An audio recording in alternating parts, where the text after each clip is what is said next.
こんにちは、おかっちゴルフです。今回はゴルフが上手な人と下手な人の決定的な違いというテーマで、具体的な練習や考え方の違いについて実践の練習を交えて配信していきたいと思います。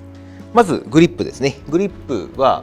もちろんゴルフのグリップ正解不正解があるんですけど、まずそのコースタンス理論の自身のタイプですね。タイプによって指先で握るべきなのか、手のひらで握るべきなのか、そして手に対してグリップが斜めに横切るのか垂直に横切るのかですね。このようなところの正解を把握して実際にグリップを握っていきます。そしてタイプ通りの姿勢ですね。 A タイプの方であれば腰を引いて構いますし、 B タイプの方ですと膝を前に出して構えます。まずは自身のタイプを知っていただくというのは最低限のラインになります。そしてまずよくありがちなのが、プロの選手の真似をしてみたり、周りの上手い人のスイングを真似てしまったり、こうしてしまうと逆に上達へは遠回りになります。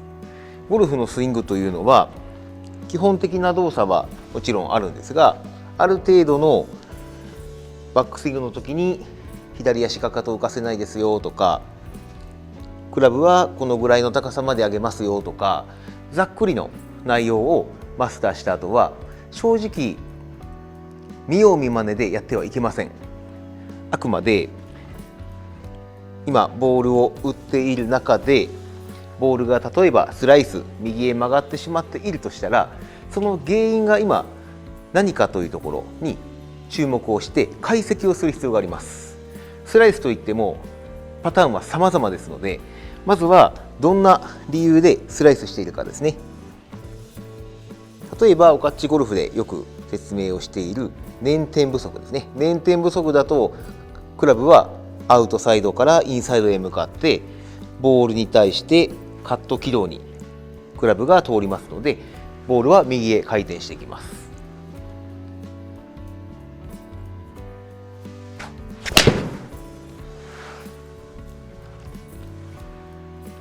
このように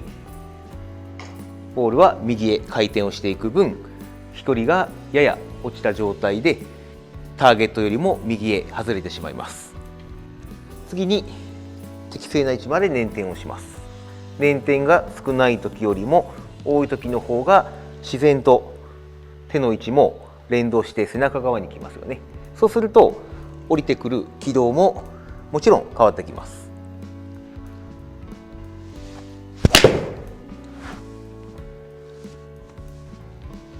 適正な位置まで捻転が入ると自然と降り方が正しいところから降りてきます。 B タイプの方ですと、このクラブシャフトが肩のやや下のあたりからボールへ向かって降りてくるところがオンプレーンです。 A タイプの方であればダウンスイングでシャフトの降りてくる通り道プレーンがみぞおちのラインを通ってボールへ向かっていくのが正しいプレーンです。これをアウトサイドインでスライスしてしまうので、むやみやたらにインサイドアウトからもっと後ろから振り下ろす意識をしようとしてしまう方がものすごく多いんですけど、これは根本的に解決していないので、体に負担がかかっているということと、その意識で仮にたまたまできたとしても体に定着しないです。定着しないので一生懸命練習するんですけど、少しでも練習が空いてしまうとまた同じ症状の繰り返しというところで壁にぶち当たってしまいます。しっかりと体の構造ですね、体の構造やスイングの構造に正しくアプローチできると、スイングというのは体に効率よく定着をしていきます。次にリバースです。リバースというのはバックスイングの時に背骨が左へ傾いてしまっているパターン。そうするとクラブは降りてくる時に自然とアウトサイドからインサイドへ向かって降りてきます。これもそういった構造ですので、まずリバースをしてしまっているとアウトサイドインによるスライスの要素になってしまいますよというパターンとして覚えてください。ただですね、このスイングの癖の中で、例えば今体の捻転量が少なくてアウトサイドインであったり、体が左へ傾いてしまっていることでアウトサイドインであったりと、アウトサイドインの要素を持っているとします。これに加えて逆のクラブが理想の角度よりもインサイドアウトから降りてきてしまう癖も持っているとします。そうすると意外と相殺されてちょうど良かったりするパターンもあります。ただこれはミスショットの時にアウトサイドインのスライス、インサイドアウトのフック、どちらも出てしまうリスクを背負っていますよということになるので、決していい状態ではありません。もしも現状のショットの状態がフックしているのが悩みですよという方が、フックの原因がもちろん強くあるわけですね。これの中にアウトサイドインの要素も持っていますよというパターンだとすると、先にアウトサイドインの要素を消してしまうと、逆にインサイドアウトの症状が強く表に出てきてしまうので、逆に悩みであるインサイドアウトによるフックがより深刻化します。このようにスイング修正は正しい順番があるので、この順番を間違えるだけでも一時的な不調に陥ります。よくゴルフコーチにスイング修正を受けて一時的に不調になってしまうパターン、これ結構ゴルフ業界ではプレイヤーのせいにされることがあるんですけど、これははっきりと間違いです。コーチの腕です。コーチがミスしているということです。ここまでなかなかはっきりという方あまりいないと思うんですけど、稀にですね、間違った内容や意図的に別の情報を取り入れてしまったりだとか、もしくは著しく練習量が足りない状態であったりすると、もちろんこれはスイングがなかなか定着しないということもあるんですけど、ただ悪くなるというと結構レッスンの内容に問題があるということをまず疑ってよいでしょう。もし一時的な不調に陥ってしまった時に、コーチになぜ不調になってしまったかという質問をして、練習をしているのにもかかわらず練習不足ですよということが返ってきたら、これはコーチのスキル不足でしょう。では実際に体を左へ傾けながらバックスイングして打っていきます。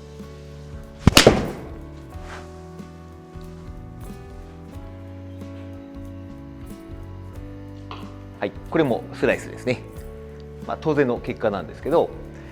基本的にゴルフのスイングはバックスイングで決まるので、よくダウンスイングでこんな動きになってしまう癖があって、こんな球あんな球が出てしまいますよとよく相談される方がいらっしゃるんですけど、基本的にゴルフのスイングっていうのはアドレスからバックスイングのトップまでで決まってしまいます。よっぽどのことがない限りダウンスイングが原因でミスになるというのは本当に稀ですので、もちろん稀な中でそういったパターンが事実あるんですけど、結構割合的には少ないです。基本的にはアドレスからバックスイングまでが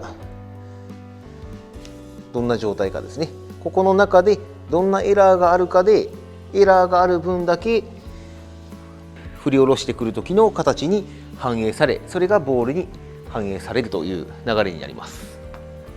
もしもバックスイングの動きが80点であれば、ダウンスイングの形ももちろん80点になります。これが40点であれば40点の形になります。このようにゴルフスイングを作るということは、アドレスからバックスイングまでを作るということです。はい、では次にインサイドアウトの内容ですね。例えば A1 タイプ、B1 タイプ、B2 タイプのこの3タイプはバックスイングで結果的に右足の内側土踏まずに乗ります。その結果、膝の角度というのはアドレスからバックスイングまで曲がったままになるんですけど、そうすることでクラブは正しく降りてくる準備ができています。これが例えばかかとに体重が乗ってしまうと膝が伸びますよね。そうするとクラブはインサイドから降りてきます。インサイドアウトに振るとボールは左へ曲がるフックになってしまいます。では実際に打っていきます。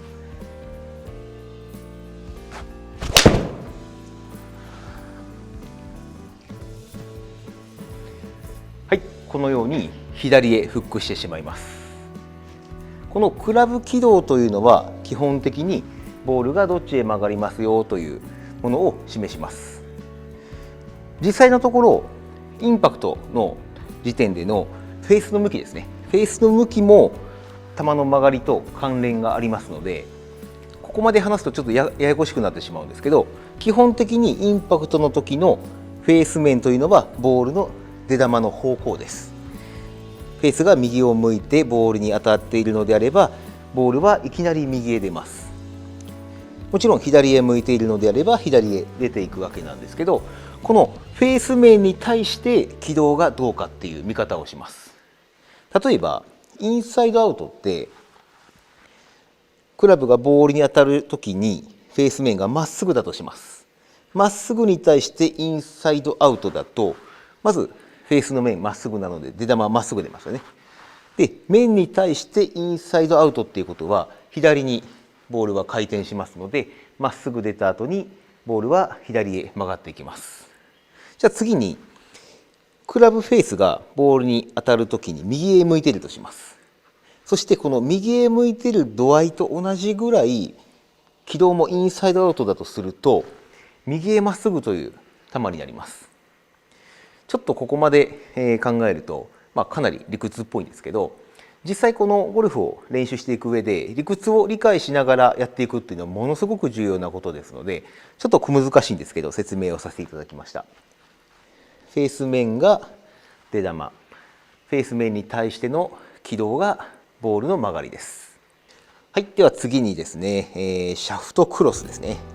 トップでシャフトクロスしてしまいますよと。シャフトクロスも一概に原因がワンパターンではないので、いろんなパターンがあります。例えば、これタイプによってもシャフトクロスの直し方が全く変わってくるので、紐解きのプロセスから違うんですよね。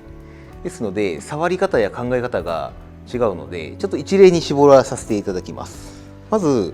このシャフトクロスの原因として、純粋にバックスイングで、A1、B1、B2 タイプの方が膝が外へ割れているとします。そうすると正しいトップの位置から膝が割れるときに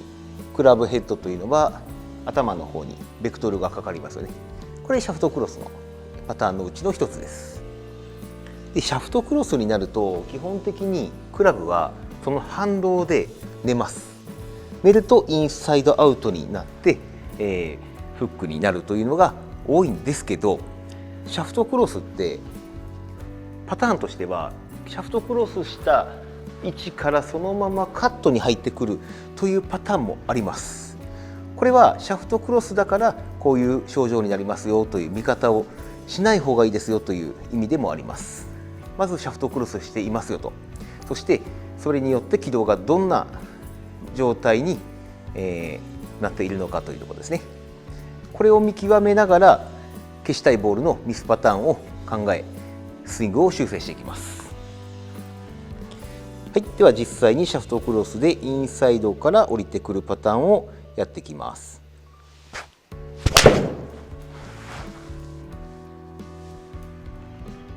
ボールは今フック回転がかかってますね。はい、というような形でスイングの構造ですね。構造をはっきりと根本的なところに目を向けて練習できている方と、むやみやたらにボールを打っている方、そして一番最悪なのが周りの方の意見を鵜呑みにしてそれを練習に取り入れてしまっている方です。正直ゴルフは教え魔という言葉があるんですけど、この教え魔というのは、教えるのが好きというか、自己満足的にアドバイスをしてしまって、一方的にアドバイスされている方は迷惑してしまっていますよというパターンですね。こんなパターンの相談も意外とちょくちょくあるんですけど、実際にゴルフを本当に上級者レベルまでやっていくと、人にアドバイスするというパターンはすごく減ります。これはゴルフをある程度上級レベルまで極めた方だからこそゴルフの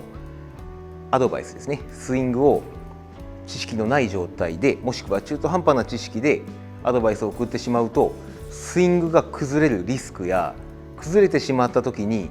大変な思いをしてしまうということまでをまだ知らないからです。アドバイスをしたがる方というのは正直ゴルフをまだ知らない方です。そして良かれと思って善意で言ってしまうんですけど、アドバイスを、これが結果として相手を不幸にします。ゴルフレッスンをしていても思うんですけど、ゴルフのレッスンプロによっても知識はものすごく幅広いです。幅広いんですけど、やっぱりこの知識が相当な量ないとお客様のゴルフライフですね、ゴルフ人生を壊してしまうので、それだけの覚悟と責任を持って発言していくべきアドバイスの内容だと思います。